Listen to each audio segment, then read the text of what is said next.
A K9 dog disobeys orders to save a boy, and then everything explodes out of control.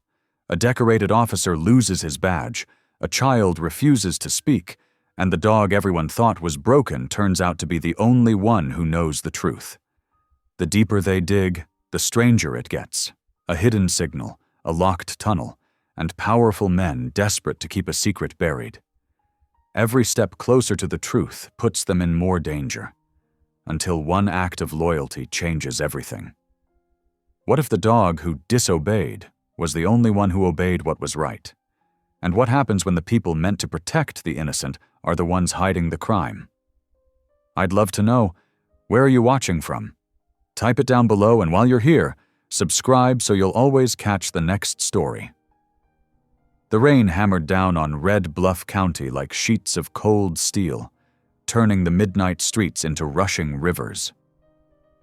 Deputy Colt Merritt stood rigid in his rain-soaked uniform, water dripping from his cap as he waited for the signal. Beside him, Y-10's muscular form was equally still, the German Shepherd's amber eyes fixed ahead with laser focus. "All units in position," crackled the radio at Merritt's hip. "Execute on my mark." Thunder rolled overhead as Colt mentally reviewed their assignment. A standard narcotics raid on a suspected distribution hub. Y-10's warm breath created small clouds in the cold air. They'd done this dozens of times before. Everything was by the book. Execute, execute, execute. The night erupted into controlled chaos. Flashlights cut through the darkness as officers converged on the target building. Boots splashed through puddles. Commands echoed off wet brick walls. Y-10 moved forward in perfect sync with Colt, just as they'd trained countless times. But then something changed. The Shepherd's head snapped to the left, his ears pricking forward. Before Colt could react, Y-10 yanked hard against his lead, pulling away from their assigned sector with unexpected force. "Y-10, heel," Colt commanded, but for the first time in their partnership, the dog ignored him completely. The Shepherd dragged Colt through the rain toward a storm drain at the edge of the property. The deputy's boots slipped on wet pavement as he struggled to maintain control. "Y-10, stop! What are you doing?" Around them, the raid continued. Radio chatter filled the air along with shouts and the thunder of boots. But Y-10 was locked onto something else entirely, whining with urgency as he approached the drain. "Merritt," someone shouted. "Get back in position." But Y-10 was already diving headfirst into the dark opening, his powerful body disappearing into the drain. The lead went slack in Colt's hands. "Y-10!" Heart pounding, Colt dropped to his knees beside the opening, pointing his flashlight into the darkness. The beam caught Y-10's tail as the dog wiggled deeper into the narrow space. Then Colt heard it, a small, muffled sound that wasn't rain or thunder. A whimper. Began backing out of the drain, and he wasn't alone. The Shepherd's teeth were gentle but firm on the fabric of a shirt, carefully pulling a small figure into the light. "Dear God," Colt breathed. It was a child, a boy no more than 10 years old, soaked to the bone and shivering violently. His pale face was streaked with dirt and what looked disturbingly like dried blood. "I need medical here now," Colt shouted into his radio as he quickly shrugged off his jacket to wrap around the boy's trembling shoulders. "Child recovered. Repeat, we have a child!" Y-10 stood guard as Colt carefully lifted the boy into his arms. The child didn't resist or speak, just pressed his face into Colt's shoulder with a quiet sob. Sirens wailed closer as emergency vehicles responded to the call. The raid had dissolved into confusion, officers converging on Colt's position with weapons lowered and faces shocked. And then Chief Vernon Pike's imposing figure emerged from the chaos, his expensive suit somehow immaculate despite the downpour. His calculating gaze took in the scene. The child, the storm drain, Y10 still standing protective watch. "Deputy Merritt," Pike's voice cut through the rain like ice. "Explain why you abandoned your assigned position during an active operation." Colt straightened, still cradling the trembling boy. "Sir, Y10 detected—" "The dog broke formation, and you failed to maintain control," Pike interrupted. "That's what I saw." "Chief, with all due respect, Y10 just saved this child's life," Colt protested. His instincts—" "His instincts?" Pike's laugh was cold. "This isn't about instincts, Deputy. This is about discipline and protocol. That dog is a tool, not a maverick, and you're responsible for controlling him." The EMTs arrived then, gently taking the boy from Colt's arms.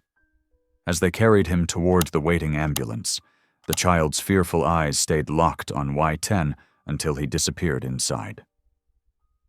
"Both you and the dog are suspended, effective immediately," Pike announced, "pending full investigation into this breach of protocol." "Sir, please. Turn in your badge and weapon, Deputy, and get that animal off my crime scene."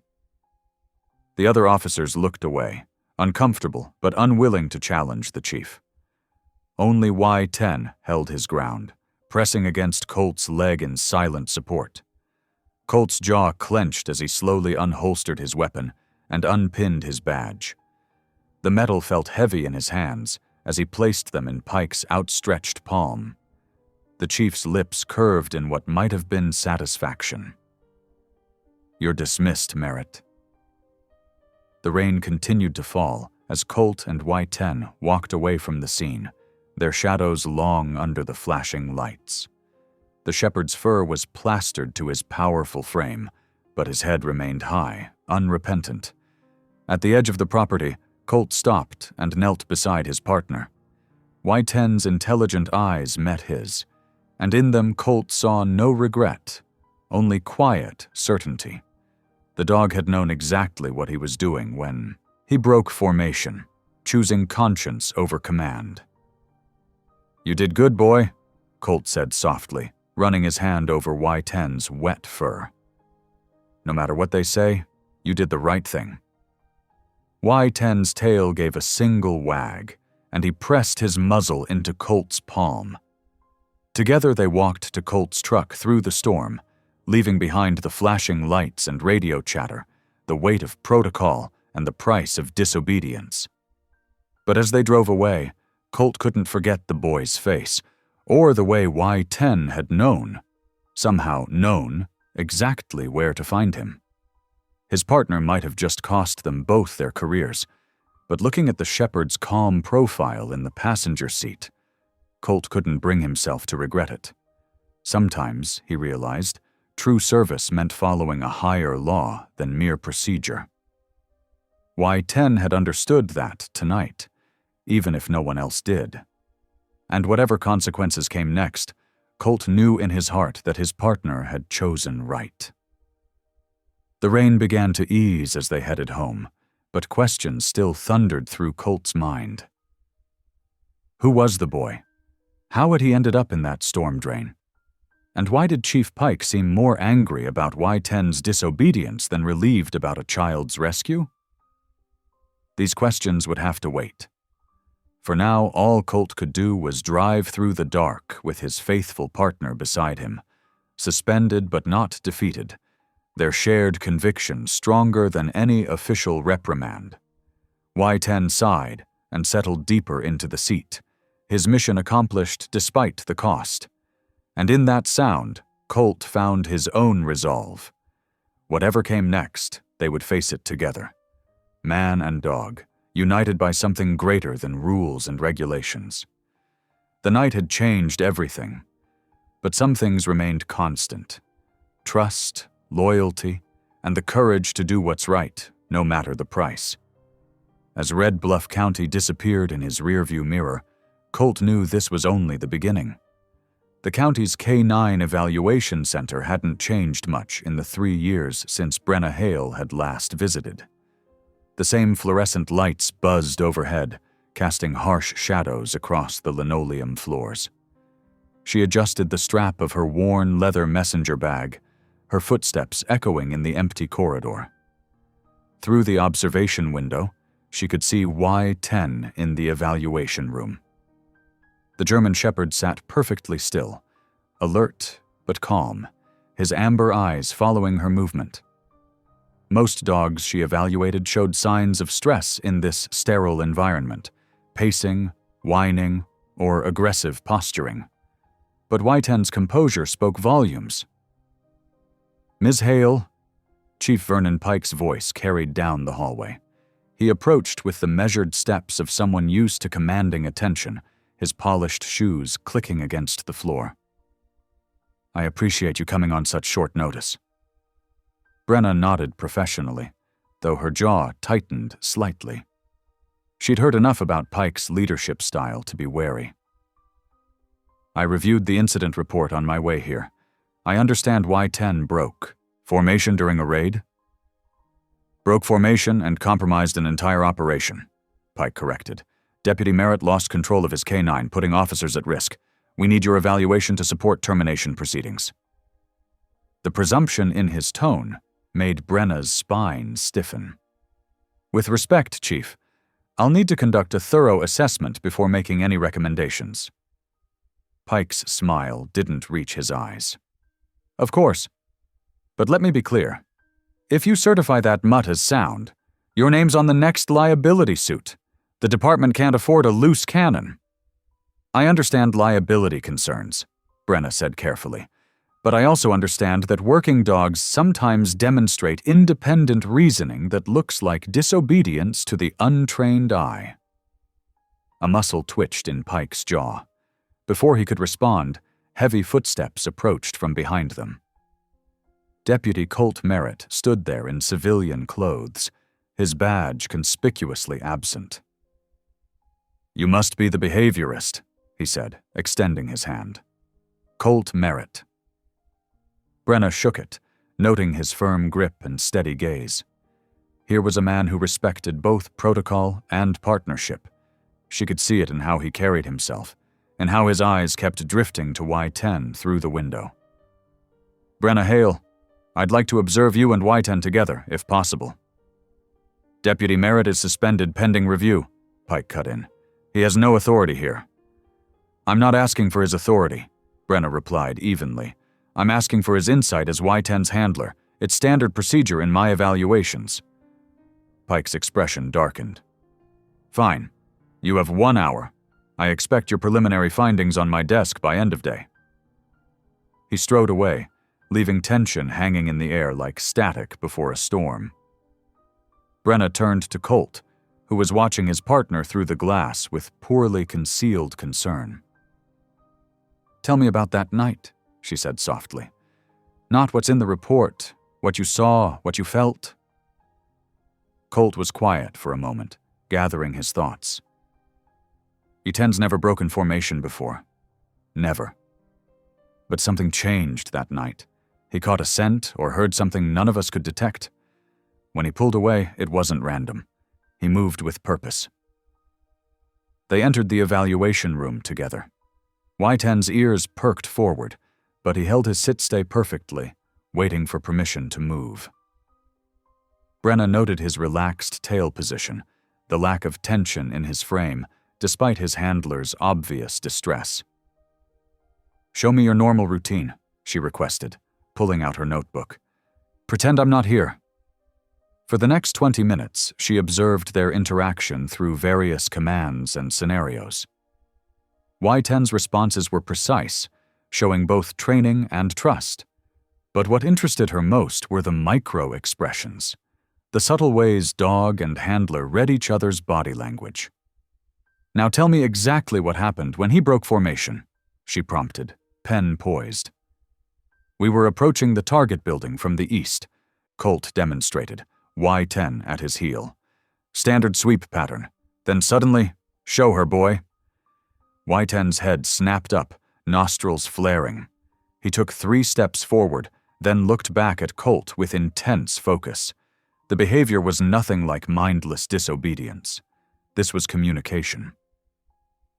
"That's exactly what he did that night," Colt explained. "Like he was saying, 'Follow me, this is important.' Brenna made several quick notes. And the child you found, what was his condition? Hypothermic, dehydrated. Doctor said he wouldn't have survived another night in that storm drain. Colt's voice roughened. Y10 saved his life. Has he shown any other unusual behaviors? Changes in routine? Increased alertness? No, ma'am. He's been himself, except for that one moment when it mattered most. Brenna studied Y10 thoughtfully. The shepherd met her gaze with remarkable intelligence, and she recognized something she'd seen before in working dogs who developed beyond their training, the capacity for independent moral reasoning. Your partner wasn't being defiant, she said finally.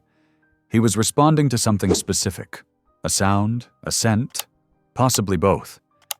His body language shows focused purpose, not loss of control. This wasn't a training failure. Relief flickered across Colt's features, quickly replaced by concern.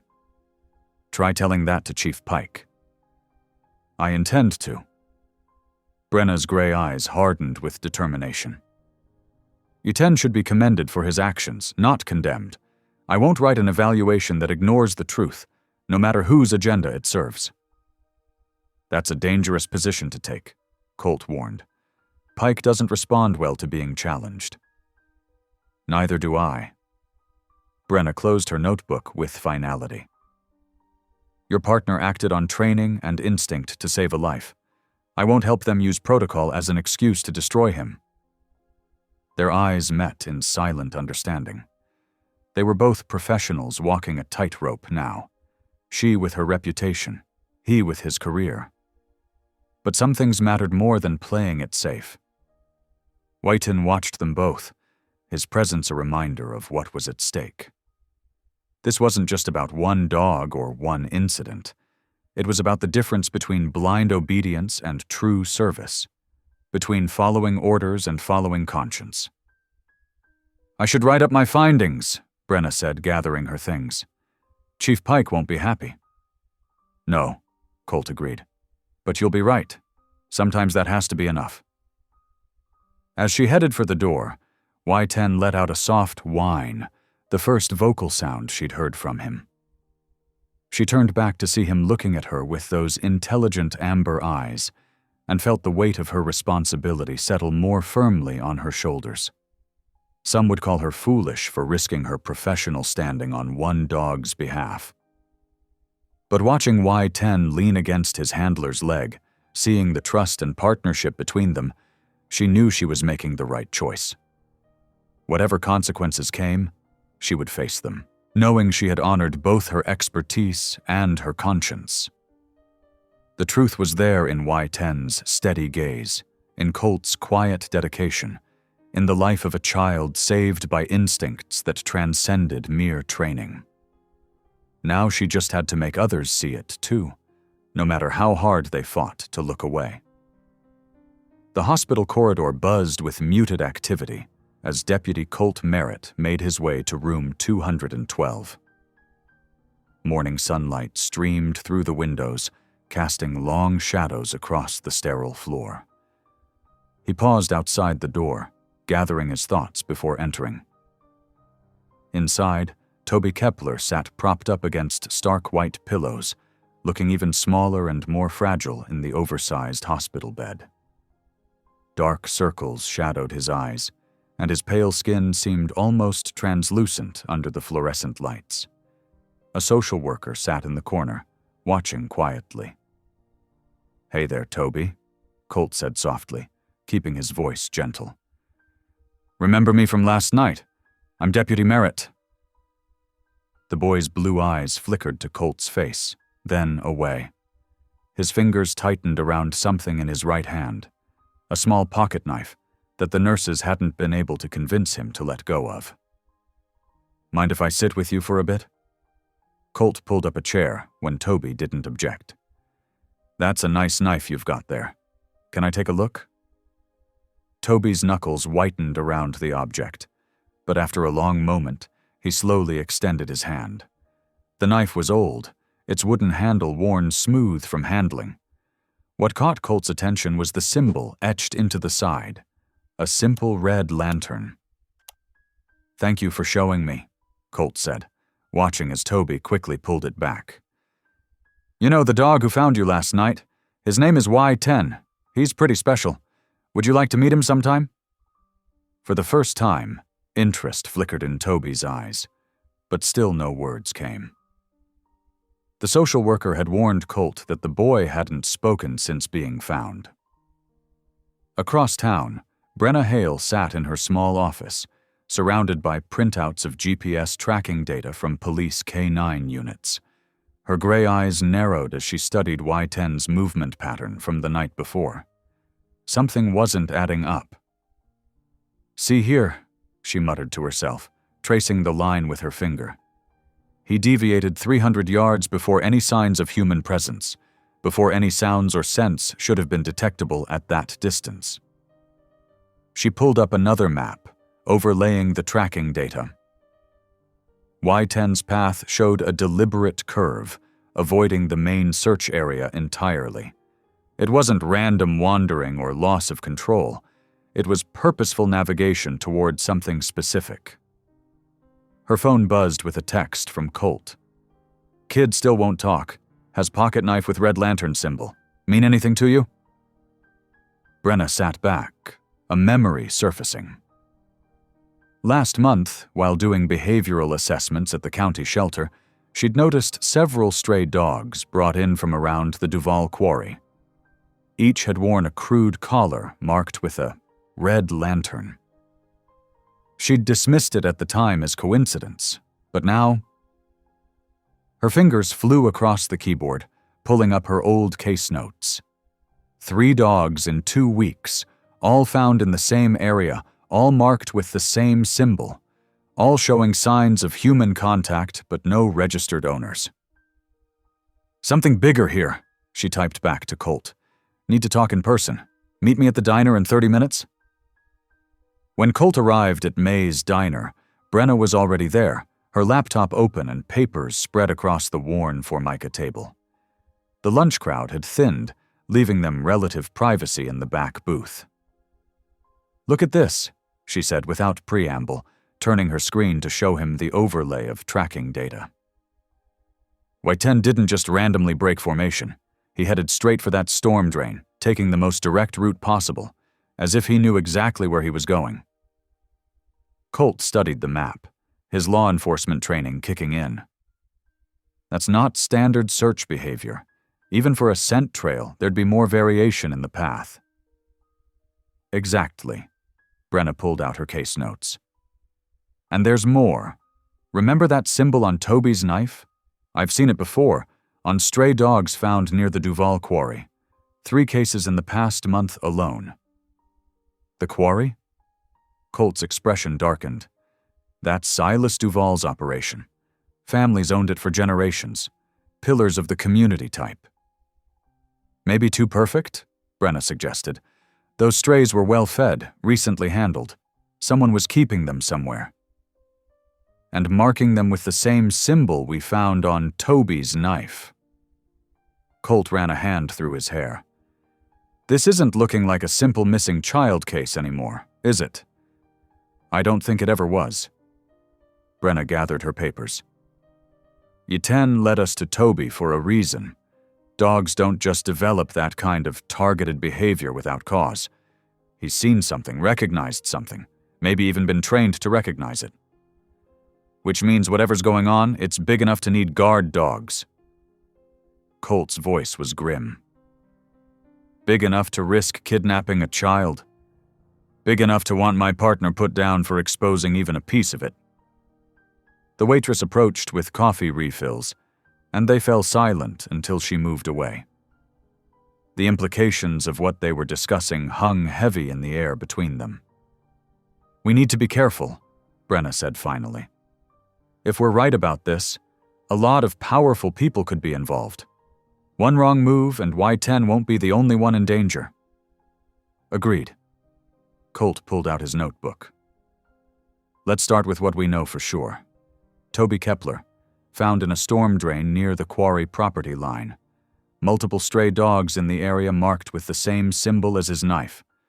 Y-10's unusual but precise behavior leading us straight to him. And Chief Pike's eagerness to shut down any investigation into Y-10's actions, Brenna added, almost as if he's afraid of what else might come to light. They spent the next hour piecing together their observations, building a picture that grew more disturbing with each new connection. When they finally left the diner, both felt the weight of knowledge that couldn't be unknown. "I'll keep working with Toby," Colt said as they stepped into the afternoon sun. "Maybe when he feels safer, he'll start talking." Brenna nodded. "I'll dig deeper into those stray dog cases, see if I can trace any patterns in where they were found." "And Colt?" She met his eyes seriously. "Watch your back. Whatever this is, it's bigger than either of us imagined." They parted ways, each carrying pieces of a puzzle that was only beginning to take shape.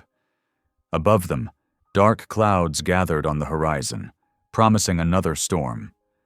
But this time, the danger wouldn't come from the weather. The morning sun cast long shadows across Brenna's dusty pickup truck as she and Colt headed toward the Duval quarry. They had agreed to play it casual, just two professionals doing routine terrain familiarization for K9 training purposes. The gravel road crunched beneath the tires as they wound their way up to the main office. "Remember," Brenna said, adjusting her rear-view mirror, "we're just here to scout potential training locations. Nothing more." Colt nodded, his badge gleaming against his khaki uniform.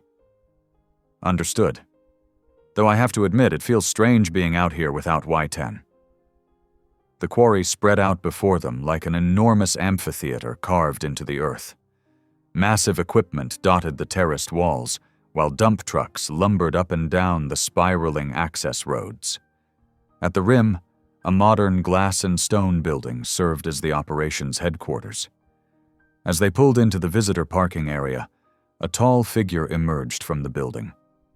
Silas Duval cut an impressive figure in his tailored, earth-toned suit, his silver hair catching the morning light. His smile was warm and practiced as he approached their vehicle. "Deputy Merritt," he called out, extending his hand as they stepped out of the truck. "What a pleasant surprise, and who might this be?" "Brenna Hale," she introduced herself, noting his firm handshake and calculating eyes. "I'm an animal behaviorist consulting with the department on K9 training protocols." "Ah, yes, I heard about that unfortunate incident with your dog," Duval said to Colt, his tone sympathetic but somehow hollow. "Such a shame when good training goes astray." Colt's jaw tightened slightly, but he maintained his professional demeanor. "We're actually here to survey possible training grounds, Mr. Duval. The varied terrain could be useful for search and rescue scenarios." Of course," Duval gestured expansively at his domain. "Always happy to help our local law enforcement. Would you like a tour?"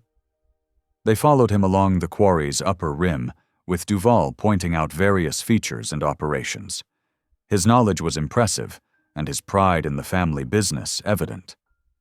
But Brenna noticed how his eyes constantly scanned their reactions, measuring their responses. "We've been here since 1932, he explained. "My grandfather started with just 10 acres and a dream.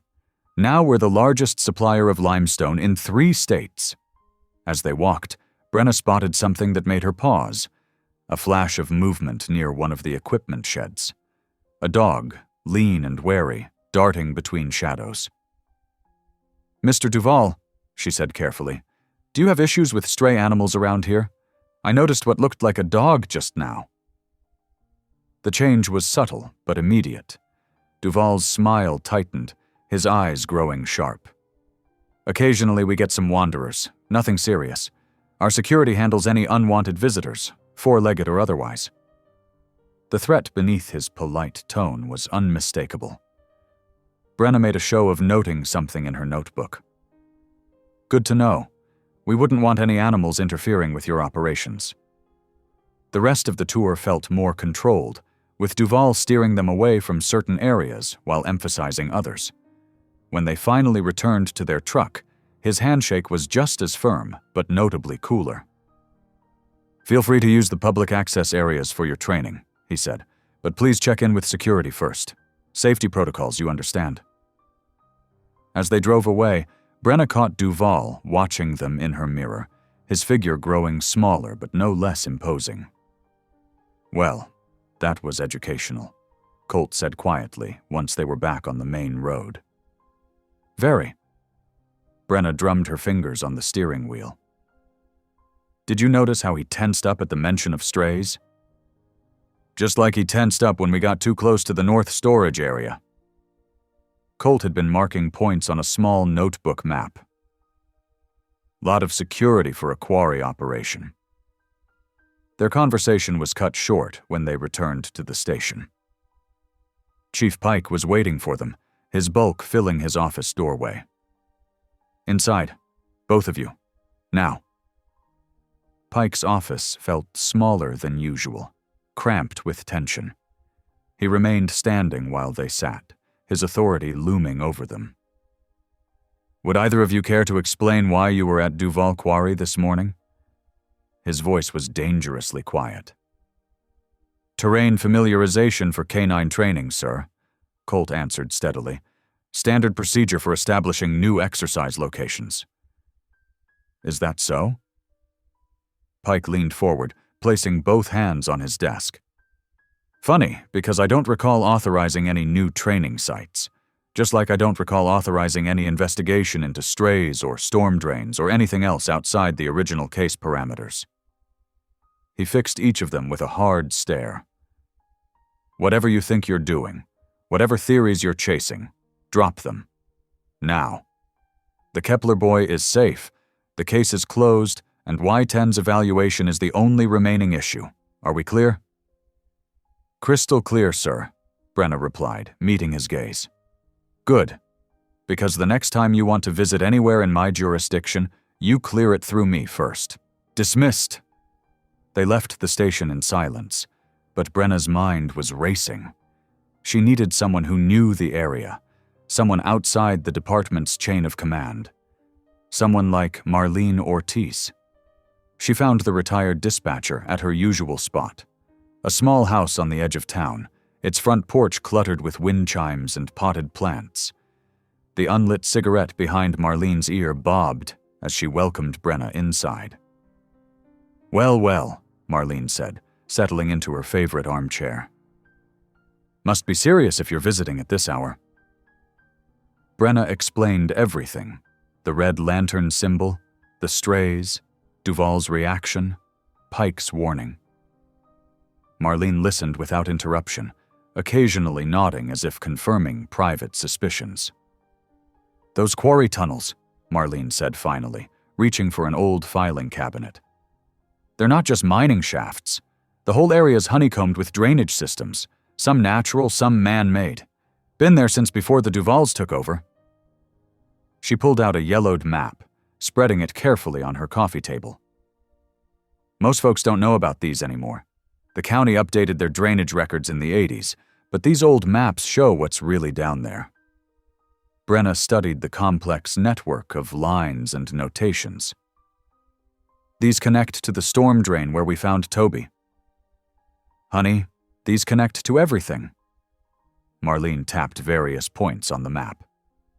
"That quarry sits on top of a maze, and those tunnels run deeper than anything in the official paperwork. Perfect for moving things, or people, without being seen."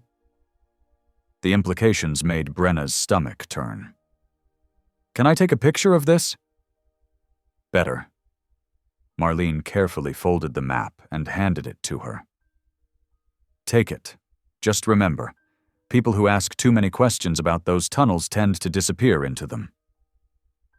As Brenna left Marlene's house, the old map felt heavy in her pocket. She knew she was crossing a line, moving from professional evaluation into dangerous territory. But the image of that boy in the storm drain, of Y-10's desperate determination to reach him, drove her forward.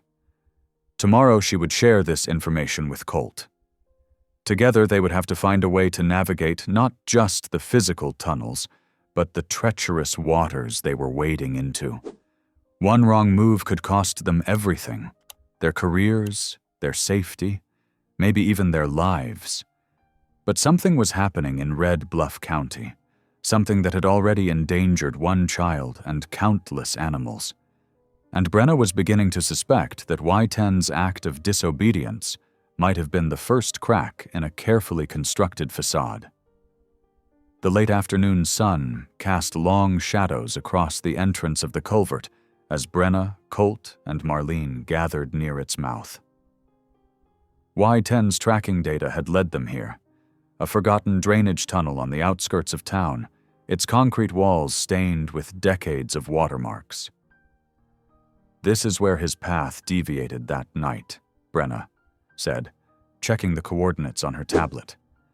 She clicked on her flashlight, its beam cutting through the gloom. "He made a deliberate turn here, breaking from the standard search pattern." Marlene pulled her jacket tighter, the unlit cigarette behind her ear bobbing as she spoke. "These tunnels were part of the original flood control system. Most folks forgot about them after the new channels were built in the 90s. Colt stood at the entrance, his trained eye scanning the ground. "Fresh tracks here, multiple sets." He crouched down, running his fingers over some marks in the dirt. "Someone's been using this regularly." They moved forward carefully, their flashlights creating dancing shadows on the curved walls. The air grew thicker as they ventured deeper, carrying a musty smell mixed with something chemical. "Hold up," Brenna called suddenly, her light catching something in a small alcove. She reached down and carefully picked up a partially melted phone, its case warped and blackened. "Deliberate burn," Colt observed, examining it without touching. "Someone wanted to destroy whatever was on this fast." Marlene's light beam swept the area, stopping on a dark corner. "Over here!" She moved closer, revealing a leather-bound book wedged between some loose concrete blocks. Well, what do we have here?" The book turned out to be a ledger, its pages filled with columns of numbers and strange symbols. Bell markings appeared repeatedly throughout, sometimes alone, sometimes in clusters of 2 or 3. "Look at these dates," Brenna said, carefully turning the pages. "They match the increased stray sightings around the quarry." She pointed to a series of entries. "And these bell symbols, they're different sizes, like they're indicating something specific." Colt leaned in closer. "Could be quantity markers. We see similar coding in drug operations, different symbols for different amounts." As they studied the ledger, Marlene wandered a few feet ahead, her flashlight beam dancing along the ground. "Hey," she called out softly. "Y'all might want to see this." Near her feet lay scattered fragments of what looked like magnetic tape, the kind used in old bus route recorders. The plastic casing was cracked, but portions of the tape remained intact. "County Transit used these until last year," Marlene explained, picking up a piece. "Logged all the stops, timing, passenger counts. They switched to digital in January." Brenna's mind was racing, connecting pieces. The quarry's location, these tunnels, the bus routes. She looked at her companions. What if they're all part of the same system? A distribution network hiding in plain sight? "Using public transport to move whatever they're smuggling," Colt added, following her logic. "The quarry provides cover for storage and processing." "And the tunnels connect it all," Marlene finished. "Perfect setup. Who'd question a bus running its regular route?" Colt straightened up, his jaw set. "We need to take this to Pike. This is way bigger than a dog evaluation or a missing kid case." "No," Brenna's voice was firm. "Not yet." She held up the ledger. "These bell symbols? They're not just quantity markers, they're authority markers. Look at how they're arranged. This isn't just tracking shipments, it's tracking protection." You're saying there's a hierarchy, Marlene said slowly. People in position to make sure nothing gets questioned. Exactly. Brenna met Colt's gaze. We can't go to Pike until we know who's clean and who isn't. One wrong move and all this evidence disappears, along with any chance of understanding what really happened to Toby. The tunnel seemed to grow colder as the implications sank in. They were no longer just investigating a canine's unusual behavior or a child's mysterious appearance. They were pulling at threads that could unravel something much darker. We should photograph everything, Marlene suggested, breaking the tense silence. Leave it all exactly as we found it. No one can know we were here. They worked methodically, documenting each piece of evidence. Brenna's hands trembled slightly as she photographed the ledger pages. The bells seemed to mock her now, each symbol potentially representing someone who had betrayed their oath to protect and serve. What's our next move? Colt asked, as they carefully replaced the items. We follow Y10's lead, Brenna replied. He knew something was wrong that night. He wasn't just tracking a scent, he was trying to expose something bigger.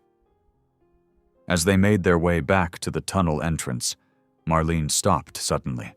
Listen. They stood perfectly still, straining their ears. In the distance, they could hear the faint rumble of engines, buses starting their evening routes, unaware they were part of a mystery that grew darker by the hour. The late sun had dipped below the horizon when they emerged, casting the world in shades of purple and gray. Each of them carried a piece of the puzzle now, along with the heavy knowledge that their own colleagues might be involved in whatever they'd stumbled upon. We meet at my place tomorrow, Marlene said quietly. Early, before anyone's likely to notice, we need to map out these connections. Brenna nodded, her mind already working through the implications of their discoveries. The burned phone, the coded ledger, the bus route records. Each piece suggested a network of corruption that had been operating undetected for who knew how long. As they parted ways, Brenna caught Colt's arm. Thank you, she said softly, for trusting me on this. He held her gaze for a moment. Y10 trusted you first. That's good enough for me. They walked to their separate vehicles, each lost in thought about what they'd uncovered. The mystery that had started with a dog's act of defiance was revealing itself to be something far more sinister. A web of corruption that had ensnared their town, their colleagues, and perhaps even their leaders. The evidence was mounting, but so were the risks. Every step forward could alert those involved, and they still didn't know how high the corruption reached. For now, they could trust only each other, and the instincts of a dog who had dared to break protocol to expose the truth. Dawn hadn't yet broken when Brenna's phone jolted her awake. The screen showed Marlene's number. Turn on your TV, Marlene's voice trembled. Channel 8, now. Brenna fumbled for the remote, her heart already racing. The morning news anchor's voice filled her darkened living room. Breaking news from Red Bluff County, where Deputy Colt Merritt is under investigation for allegedly assaulting a suspect during questioning. Police Chief Vernon Pike issued a statement confirming the deputy has been placed under formal review. The room spun. Just yesterday, they'd been piecing together evidence in the tunnels. Now this. Her phone buzzed again. A text from Colt. I didn't do it.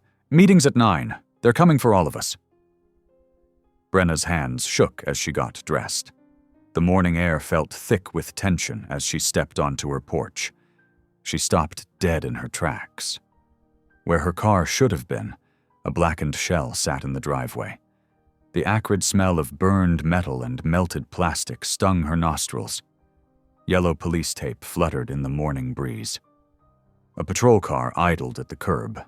Officer Jensen, one of Pike's most loyal deputies, stood writing in his notebook. Quite a shame about your car, Miss Hale, he said without looking up. Probably electrical? These things happen? The threat in his voice was unmistakable. Brenna's throat tightened, but she kept her voice steady. "I'm sure you'll conduct a thorough investigation." "Oh, we always do." Jensen smiled coldly. "Chief Pike is very particular about proper procedure." Brenna's phone buzzed again. This time it was Marlene. "Toby's gone. Foster family reported him missing an hour ago." The walls were closing in. Brenna called a rideshare and headed to the station, her mind racing. This was Pike's countermove, swift and calculated, designed to isolate and intimidate them. The station was buzzing when she arrived. Through the glass walls of the conference room, she could see Colt sitting rigidly in front of a review board. Pike stood at the head of the table, his expression grave, but his eyes gleaming with satisfaction. "Miss Hale." Pike's voice stopped her in the hallway. "I heard about your car. Terrible thing. Almost as terrible as a decorated deputy losing control during an interrogation." "We both know that's not what happened," Brenna said quietly. Pike stepped closer, lowering his voice.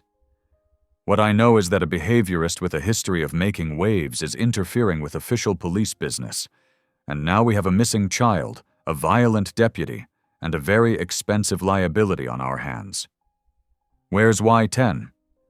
The animal has been moved to secure evidence storage, for his own protection, of course. We wouldn't want anything unfortunate to happen to such a valuable piece of evidence." Before Brenna could respond, commotion erupted at the station's entrance. 2 officers were bringing in Toby Kepler, who had been found wandering near the old train yards. The boy looked even smaller than before, his face pale and drawn. Brenna started toward him, but Pike blocked her path. "The boy's welfare is no longer your concern, Miss Hale. He'll be placed in proper care." But Brenna had already heard what Toby was muttering, his voice barely a whisper. "Bells in the dark, bells in the dark." She watched helplessly as they led him away, his small red lantern knife clutched in his trembling hands. The same symbol they'd found in the tunnels. The same symbol that connected to the quarry. Colt emerged from his review, looking beaten, but unbowed. He caught Brenna's eye across the room, giving her the slightest nod. They couldn't talk here. The station was Pike's territory now. Brenna waited in her rideshare outside the station. 20 minutes later, Colt slipped into the back seat beside her. "They're saying I roughed up Martinez during questioning," he said quietly. "Convenient that the interview room cameras were down for maintenance." "Pike's tightening the noose," Brenna replied. "But he made a mistake. Toby's talking about bells, the same symbols we found in that ledger." "We need to get to Y10, Colt said. "Pike's got him in evidence lockup.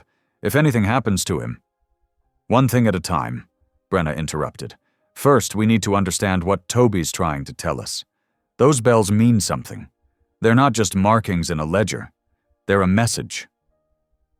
They rode in tense silence to Marlene's house. The retired dispatcher was waiting for them, her dining room table covered with maps and photocopies of the evidence they'd photographed. "They're watching all of us now," Marlene said without preamble. "Pike's got cars driving by every hour, but he doesn't know what we found in those tunnels." Brenna spread out the photos of the ledger. "Toby was muttering about bells in the dark. Look at these symbols again. They're not just marking shipments. They're marking locations." "Underground locations," Colt added, studying the patterns. "The tunnels aren't just transport routes, they're storage points." "And each bell symbol could represent a person in authority," Marlene finished. "Someone with the power to keep things quiet." The gravity of what they were facing settled over them. Pike wasn't just trying to discredit them. He was trying to bury the truth before they could expose it. "We need to move fast," Brenna said. "Pike's got Y10 isolated. He's separated Toby from us. He's trying to cut off every lead we have." "But he doesn't know we've already connected the dots," Colt replied. "The quarry, the tunnels, the transport system, it's all there in the evidence we photographed." Evidence we can't take to anyone until we know who's involved, Marlene reminded them. One wrong move and those photos disappear too. Brenna stared at the bell symbols, remembering Toby's whispered words. The boy wasn't just traumatized, he was trying to tell them something. Something about the network of corruption that had ensnared him. Something that Pike was desperate to keep hidden. They worked through the morning, mapping connections and possibilities, but the weight of Pike's counterattack hung heavy over them. Their careers, their reputations, and possibly their lives were now at risk. And somewhere in the evidence lockup, Y-10 waited, the dog whose act of defiance had started it all, now a pawn in Pike's game of power and control. The sun climbed higher, casting harsh shadows across their evidence wall. They were running out of time. Pike had thrown the first punch, but the fight was far from over. The truth was there, hidden in bell symbols and tunnel maps, in a boy's whispered warnings and a dog's unwavering instincts. They just had to stay alive long enough to prove it. The security light cast harsh shadows across the chain-link fence of the K9 impound facility. Brenna crouched in the darkness, her heart pounding against her ribs. Marlene's voice crackled through her earpiece, steady and reassuring. Coast is clear for the next 8 minutes. Night patrol just passed the south gate. Brenna pulled the borrowed maintenance keycard from her pocket, courtesy of Marlene's old dispatcher connections. You're sure this will work? That card belonged to Jerry before he retired last month. System still shows him on roster until end of quarter. Just don't trigger any motion sensors. With trembling fingers, Brenna swiped the card. The lock clicked open. She slipped inside, staying close to the shadows of the building. The familiar smell of kennels and disinfectant filled her nostrils. Y-10 was in the last run, separated from the other K9s. His amber eyes gleamed in the darkness as she approached. No bark, no warning, just that steady, intelligent gaze. He remembered her. "Hey, boy," she whispered, kneeling by his kennel. "I need your help." The shepherd's tail wagged once, a slow sweep across the concrete floor. Brenna pulled out her tablet, fingers flying across the screen as she accessed Y-10's tracking logs. Every K9 unit wore a GPS collar during operations, recording their movements and vital signs. If there was a pattern to the dog's supposed disobedience, she'd find it here. 4 minutes, Marlene warned in her ear. Brenna scrolled through weeks of data, looking for anomalies. Y-10 watched her work, his head tilted in curiosity. Then she saw it, spikes in his alertness readings, perfectly timed with the quarry bells, she breathed. Every time they signal shift changes. The data painted a clear picture. Y-10 wasn't being disobedient. He was responding to specific bell frequencies. The same frequencies that appeared right before major drug busts went sideways. Right before evidence disappeared. Right before suspects somehow got tipped off. Those bells aren't just marking shift changes, she told Y-10 softly. They're signals for moving contraband through the tunnels. The shepherd's ears pricked forward, as if confirming her theory. This was what he'd been trying to tell them all along. The bells meant danger, meant corruption, meant innocent people getting hurt. 2 minutes. Marlene's voice was tense. Wrap it up. Brenna quickly copied the tracking data to her secure drive. Good boy, she whispered to Y-10. We're going to fix this, I promise. She was almost to the gate when Marlene's urgent voice came through. Incoming! Pike's car just turned onto Access Road. Brenna's blood ran cold. She pressed herself against the wall, barely breathing, as headlights swept the parking lot. Pike's cruiser rolled past, slow and predatory. She could see his silhouette through the windshield, scanning the facility. Long seconds ticked by. Finally, the cruiser continued on its way. Brenna sagged with relief. He's gone, Marlene confirmed. But that was too close. He's watching the facility. He knows we'll try to help Y10, Brenna replied, slipping out the gate. But he doesn't know what we've found. Across town, in an all-night diner, Colt sat across from Toby Kepler. The boy looked small in the oversized booth, his hands wrapped around a mug of hot chocolate. His foster parents had agreed to let Colt talk to him, one last try to understand what had happened that night in the storm drain. "You're safe here, Toby," Colt said gently. "No one can hurt you anymore." Toby stared into his chocolate. "The dog knew," he whispered. "Knew what?" "The bell that hurt people." Toby's fingers tightened on his mug. "When it rang, bad things happened. People disappeared." Colt leaned forward. "What kind of bell, Toby?" "From the big rocks, where they dig." The boy's voice shook. "They made me listen for it. Said I had to remember which bell meant run, which bell meant hide." The quarry. It all came back to Duval's operation.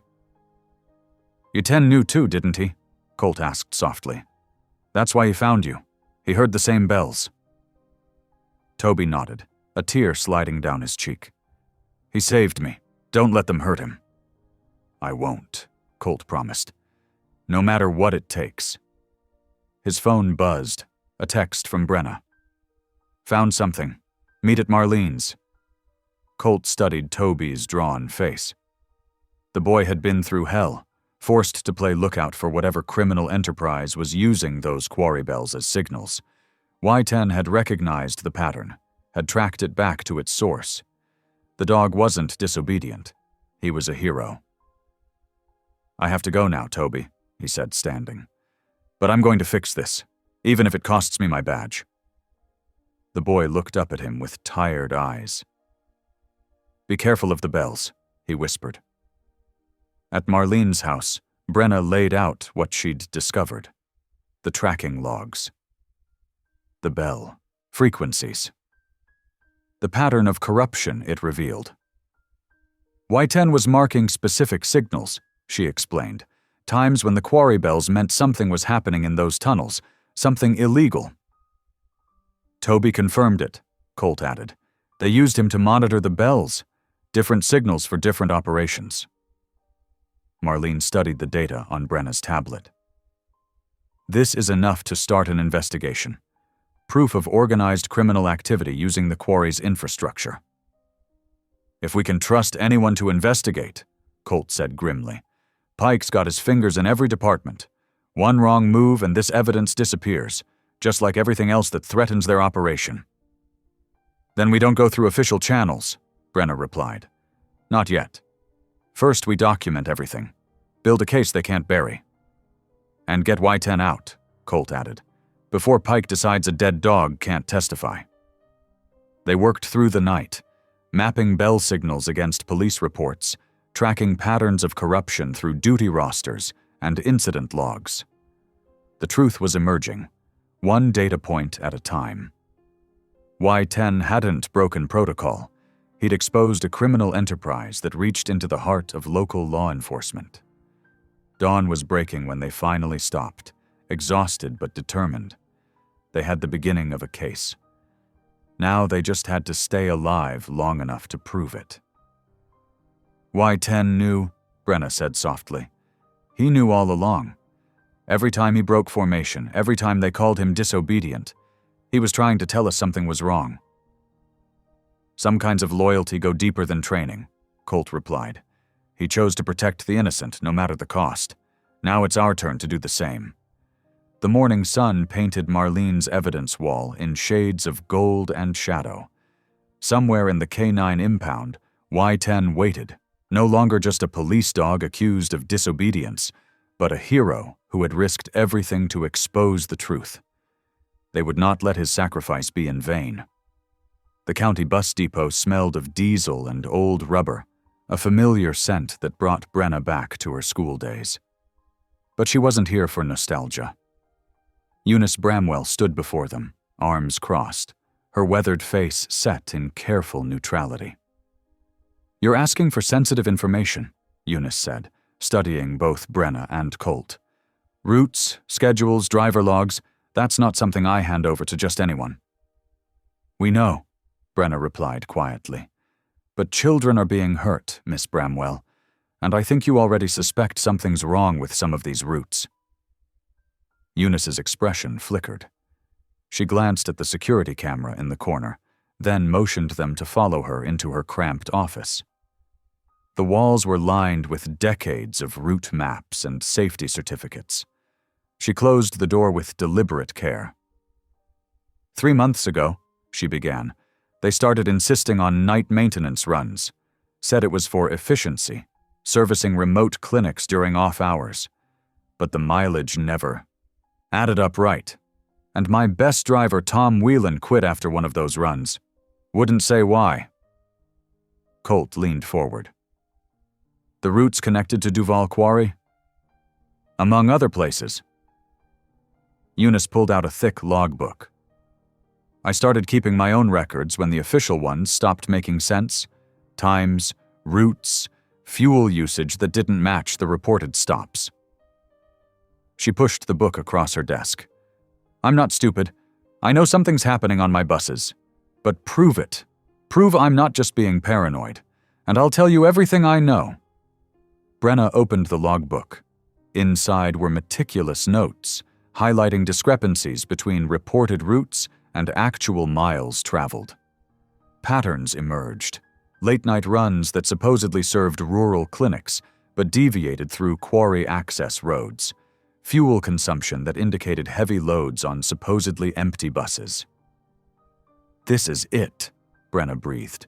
They're using the maintenance runs as cover for moving, whatever they're trafficking. People, Colt said grimly. Kids like Toby. Goods, maybe both. Eunice's stern face softened with worry. If what you're saying is true, they're using my buses to hurt people.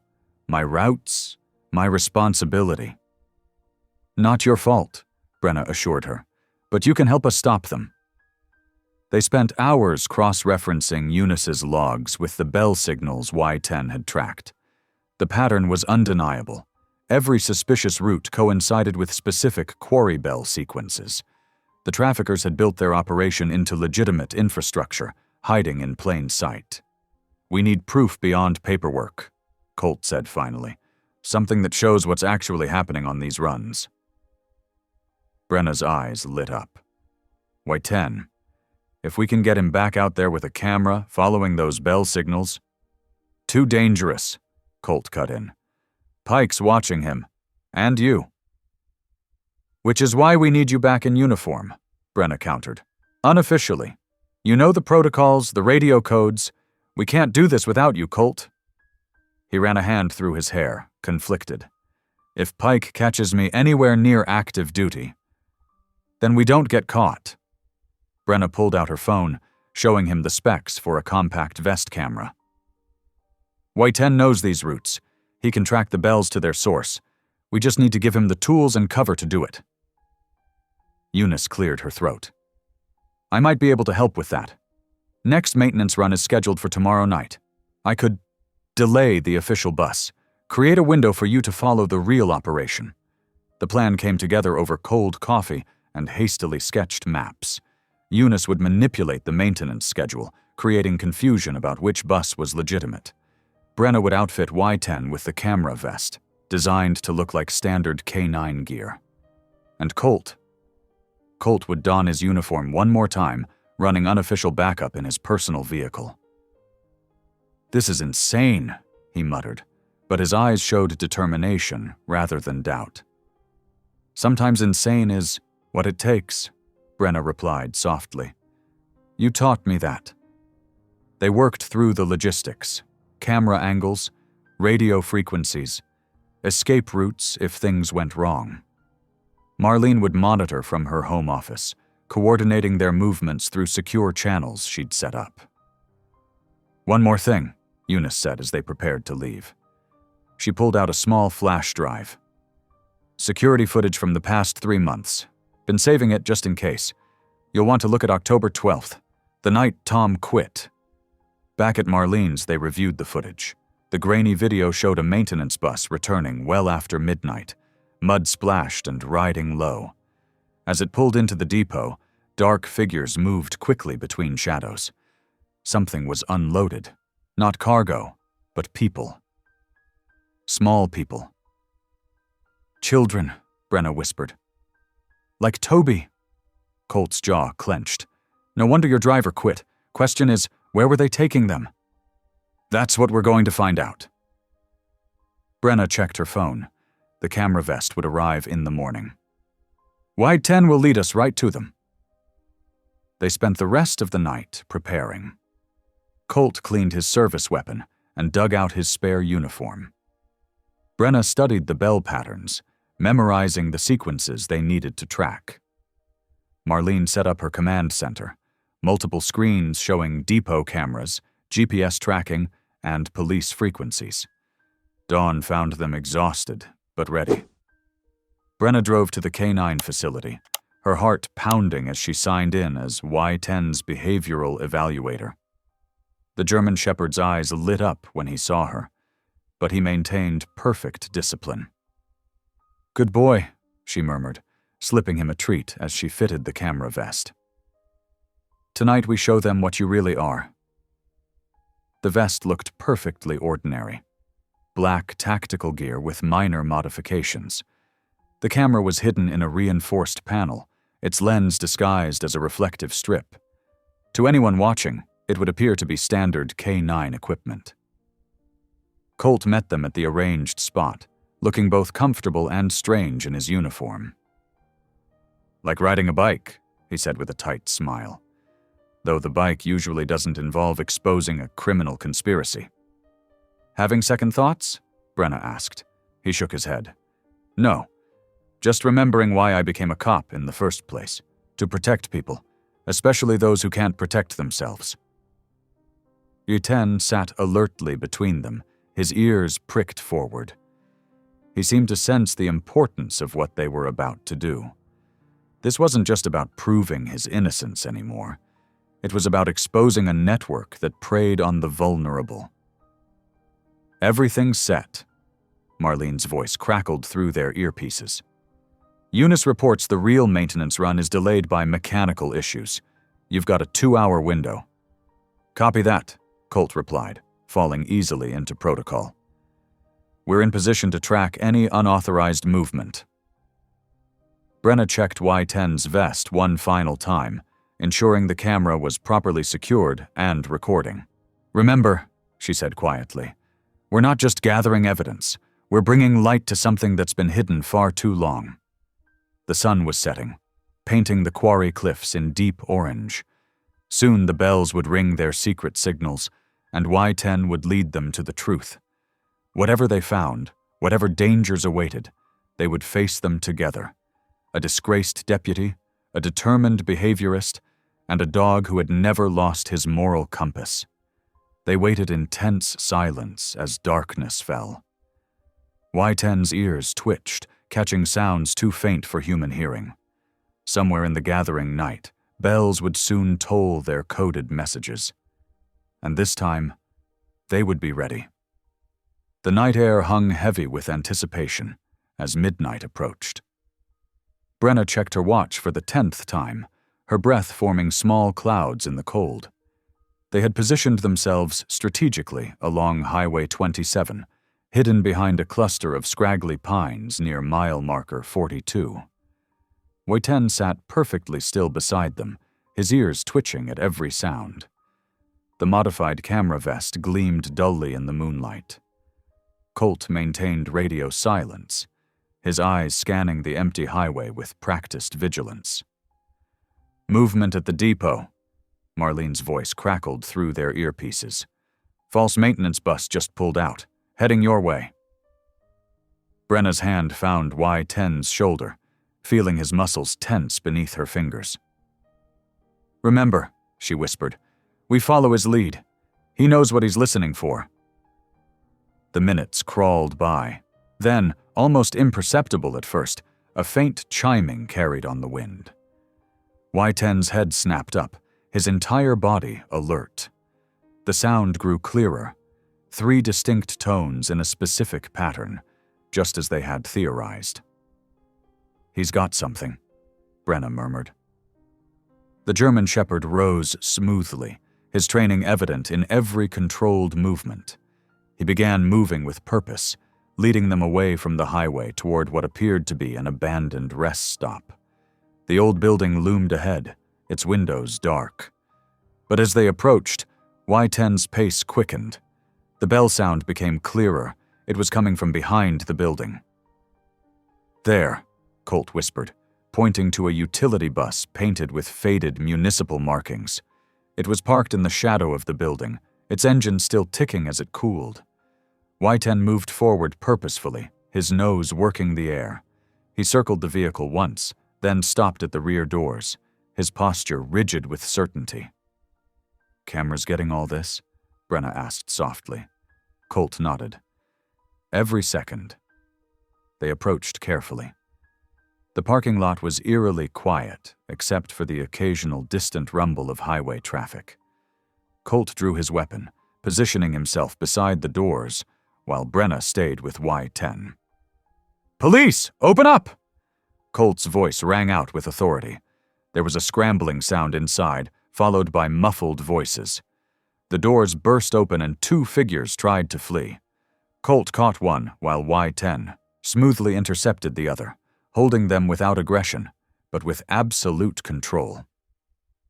"Get those lights on," Brenna called out, pulling out her flashlight. The beam revealed 2 teenagers, a boy and a girl, both looking terrified and exhausted. Behind them, stacked neatly in the bus, were crates labeled as medical supplies. "It's okay," Brenna said softly to the teens. "You're safe now. We're here to help." The girl started crying while the boy just stared blankly, reminding Brenna painfully of Toby. Y10 maintained his guard position, but whined softly, sensing their distress. "Multiple boxes of prescription medications," Colt reported, examining the crates. "All high-grade narcotics. Serial numbers match the ones from the missing hospital shipments." Brenna was about to respond when headlights swept across the parking lot. Multiple vehicles approached fast, their tires crunching on gravel. "Back up already," she asked, but Colt's expression told her otherwise. Chief Pike stepped out of the lead vehicle, his bulk casting a long shadow in the patrol car lights. 4 deputies flanked him, their hands hovering near their weapons. "Well, well," Pike's voice dripped with false concern. "What do we have here? An unauthorized operation by a suspended officer?" "Chief," Colt acknowledged stiffly. "We've got 2 minors, evidence of trafficking, and nothing that was obtained with proper authorization," Pike cut him off. "Step aside, deputy. This is now under my direct jurisdiction." "Sir, with all due respect, that wasn't a request, Merritt." Pike's voice hardened. "Unless you want to add resisting a lawful order to your growing list of infractions." Brenna stepped forward. "The evidence is all documented. Y10's camera." "Anderson, secure that animal," Pike barked. One of his deputies moved toward Y10, who looked to Colt for guidance. "Stay," Colt commanded quietly. The dog held his position, but his ears were flat against his head. Pike's men began taking control of the scene. The teens were separated and led to different vehicles. The crates were quickly loaded into a department van. "The camera drive," Pike said, holding out his hand. "Now." Colt's jaw clenched. "It's evidence. Evidence that will be properly logged and processed through official channels," Pike replied smoothly. "Unless you're suggesting something improper about department procedures?" The threat was clear. Brenna watched helplessly as Colt removed the drive from Y10's vest. Pike passed it to one of his deputies, who promptly dropped it while loading equipment. "Oops," the deputy said without emotion. The drive crunched under his boot as he shifted his weight. "Guess those things aren't built very sturdy." Pike shrugged. "Accidents happen. Now, I suggest you both leave before I decide to add interfering with an official investigation to your records." They could only watch as the vehicles pulled away, taking with them all physical evidence of what they'd discovered. The teens' frightened faces haunted Brenna as they disappeared into the night. "He's part of it," she said quietly. "He has to be." "Yeah," Colt agreed, his voice tight with anger. "But proving it just got a lot harder." Y10 pressed against Brenna's leg, offering silent comfort. Despite the setback, his earlier actions had confirmed their suspicions. The bell signals, the false utility bus, the trafficking operation. It was all real. They just needed to find another way to expose it. The rest stop fell silent again, empty except for 3 figures standing in the darkness: a suspended deputy, a determined behaviorist, and a dog who had once again done exactly what he was supposed to do, even if those in power refused to see it. The morning fog clung thick and heavy around the Duval quarry. Brenna's boots crunched on loose gravel as she guided Toby toward the administration building. The boy's small hand was cold in hers, and she could feel him trembling. "It's just a quick statement," she assured him, though doubt gnawed at her stomach. "Chief Pike says this will help close the case properly." Pike stood waiting at the entrance, his polished shoes incongruous against the industrial setting. His smile didn't reach his eyes. "Ms. Hale, young man, thank you for coming. We'll use the old records room, more private." He led them past the main office, down a sloping corridor that smelled of damp concrete and rust. Brenna's unease grew with each step deeper into the building. This wasn't the way to any records room.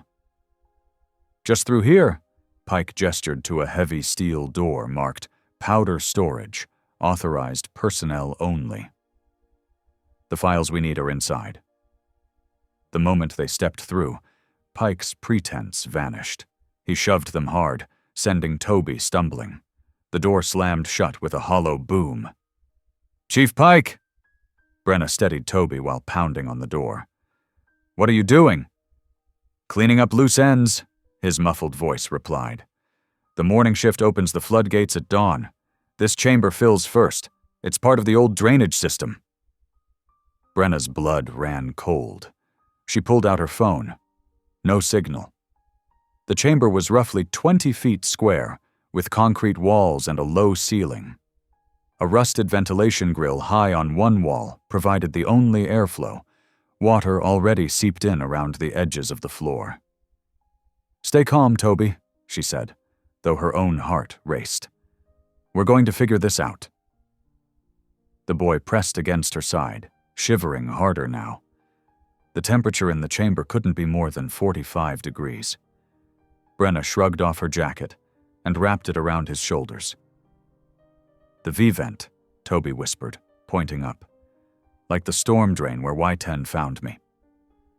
Brenna studied the grill. It was barely large enough for the boy, let alone her.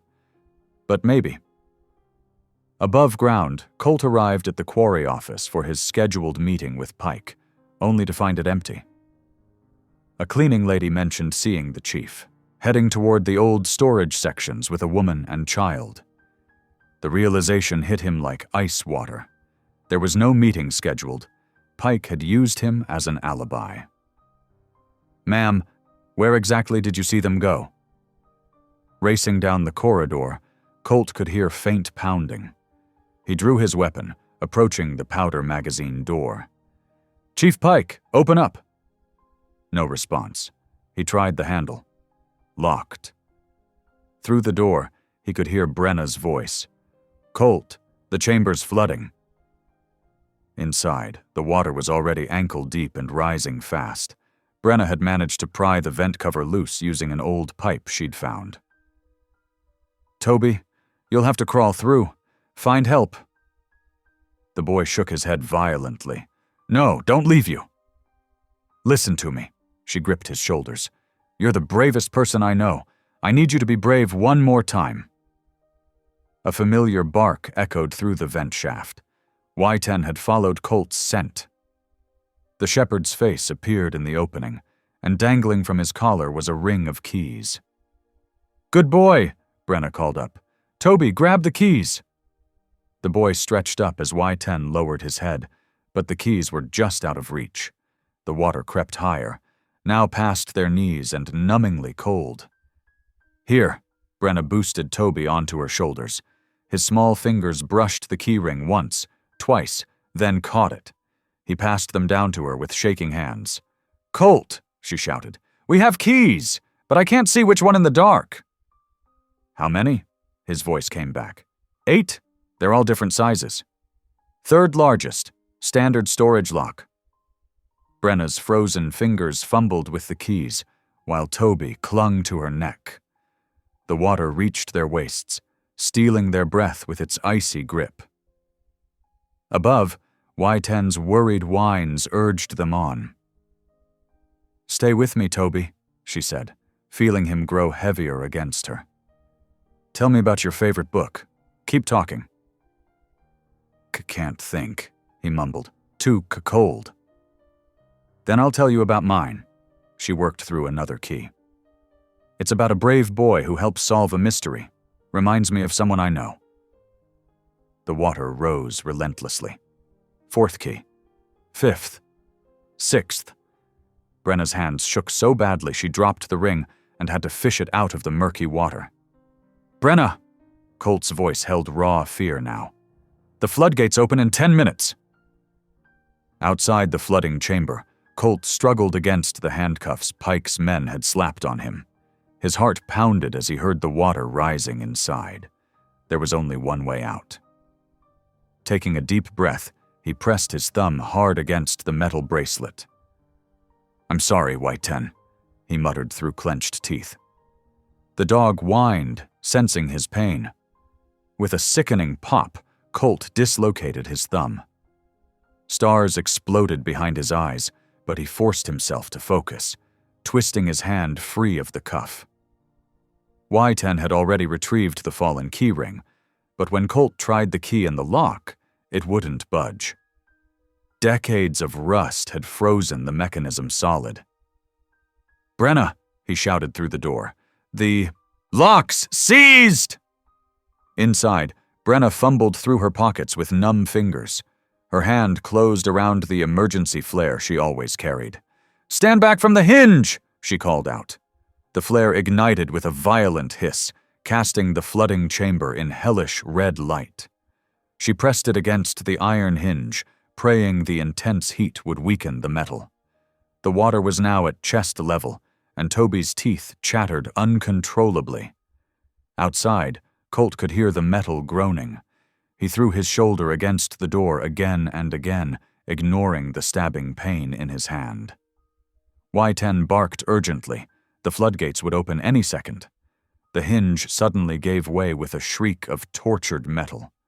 Colt crashed through just as a wall of water thundered down the drainage system.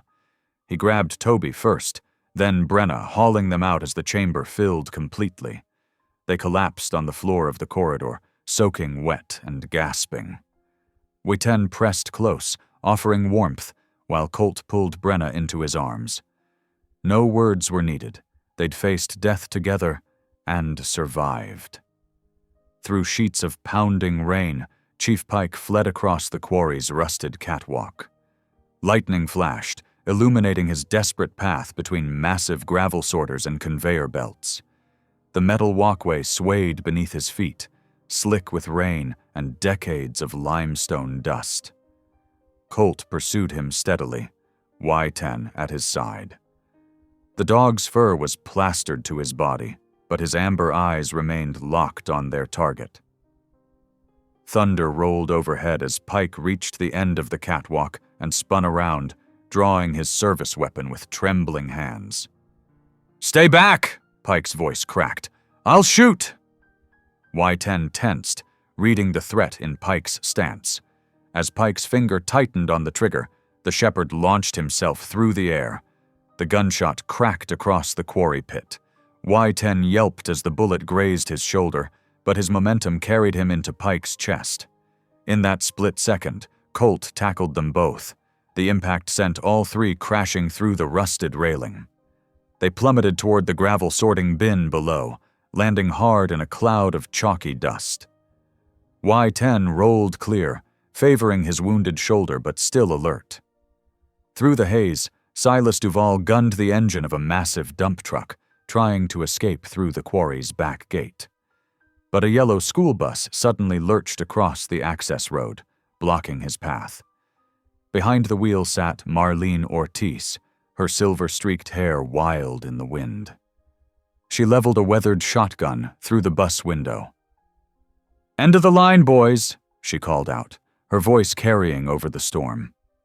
"Seems like retirement's been pretty boring anyway." Duvall raised his hands slowly, knowing he was beaten. In the gravel pit, Pike lay motionless, half buried in limestone dust. His authority finally crumbled to powder. Y-10 limped to Colt's side, pressing against his leg, still standing guard, still faithful to the end. The rain washed down, beginning to clear away years of accumulated dust and deception. The wail of federal sirens pierced the stormy night as a convoy of black SUVs rolled into the quarry. FBI agents in windbreakers swarmed the scene, their flashlights cutting through the rain. Pike and Duvall, both in handcuffs, were led to separate vehicles, their faces ashen under the flashing lights. Special Agent Teresa Martinez held up Eunice's bus logs in a waterproof evidence bag. "The route patterns are unmistakable," she announced, turning to Colt. "Combined with your K9's vest camera footage, we've got an airtight case. The trafficking network won't recover from this." 3 days later, at the Red Bluff County Sheriff's Department, Colt stood before a packed briefing room. The sheriff pinned a commendation medal to his uniform, while cameras flashed. But Colt's eyes kept drifting to Y-10, who lay quietly in the corner, his shoulder bandaged but healing well. "The credit belongs to him," Colt said firmly, gesturing to his partner. "Y-10 never lost sight of what was right, even when I doubted him. He's the real hero here." At the veterinary clinic that afternoon, Brenna sat beside Y-10's recovery kennel, gently scratching behind his ears. The shepherd's tail thumped steadily against the blankets. Colt leaned in the doorway, watching them both with quiet gratitude. "The FBI offered me a position in their behavioral analysis unit," Brenna said softly. "Full reinstatement, clean slate." "You're not taking it?" Colt asked, though he already knew the answer. Brenna smiled, meeting Y-10's steady gaze. "No. Some voices are worth listening to more than others. Y-10 taught me that. He always listens to the right voice, his conscience." She looked up at Colt. "That's worth more than any career comeback." Y-10 lifted his head, pressing his muzzle into her palm as if in agreement. Outside, the storm had cleared, leaving the air clean and fresh, a new beginning written in the bright afternoon sky. 6 months after the dramatic events at Duvall Quarry, the autumn sun painted golden streaks across the lawn of the Red Bluff County Community Center. Y-10 moved with a slight but dignified limp as he walked between Brenna and Colt toward the podium. Despite his injury, the German Shepherd's amber eyes remained alert and proud. "Welcome to the opening of the Guardian Heart's K9 Outreach Program," Brenna announced to the gathered crowd. Her voice carried across rows of folding chairs where foster families, therapy dogs, and social workers sat together. "This program exists because one brave dog taught us that healing happens when we trust our hearts." Near the front row, 10-year-old Toby Kepler sat next to Eunice Bramwell, his new foster mother. The usually stern-faced bus contractor beamed as Toby's laughter rang out, clear and uninhibited, while a therapy puppy licked his face. The sound of his joy brought tears to Brenna's eyes. It was the first time she had heard him laugh so freely. "Every child deserves to feel safe," Colt added, stepping forward. "And sometimes it takes a special kind of friend to show them they're not alone." He glanced down at Y-10, who sat alertly at attention despite his battle scars. The shepherd's unwavering loyalty had not only saved lives, but was now helping to rebuild them. After the ceremony, Brenna drove home with Colt and Y-10. The evening light streamed through her kitchen window, catching the red bell that now hung on her wall. What was once a signal for criminal exchanges had been transformed into a reminder of triumph over darkness. The bell's surface had been polished to a soft gleam, its threatening toll forever silenced. Y-10 settled onto his bed in the corner, watching contentedly as Brenna prepared dinner. His dedicated service had earned him a peaceful retirement, split between Colt's house and Brenna's home. The arrangement seemed to suit everyone, especially the dog.